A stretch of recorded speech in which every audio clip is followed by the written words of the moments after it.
अनजालिनि गोजोन खौरां बैसागु बोथोरनि बेसेबा सिगांनो खौरां हरदोंमोन आंनि गोरबोनि सैनाय अनजालि रजिया।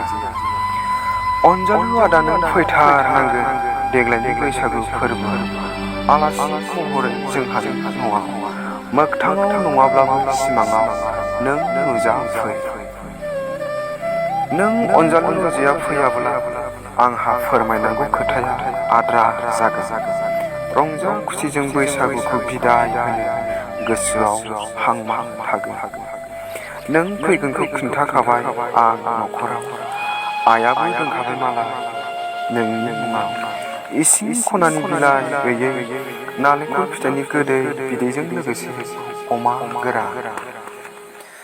दानो रोङाब्लाबो आइ दानायखौनो गांसे थिखाबाय आं आर'नाइ फालि नोंनि मुङाव इसानसालियावनो।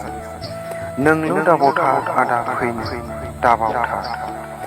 अनजालिनि गोजोन खौरां आंनि हाबिलाया कर'ना भाइरासनि गिथाव बाथाव गुथाल नुहुरलुं हुथुं लोमसावनाय बानानि गिख्रंथाव ढौनि फाखनाव बुसोम जाबाय। देग्लायनि बैसागु बोथोराव गोथार गोसोजों रंजानो सुजुनाय अनजालिनि गोदै सिमाङा हर गेजेरनि दाउज्ला गिसिरनायावनो सोरांस्लाबै अखा नायबाय।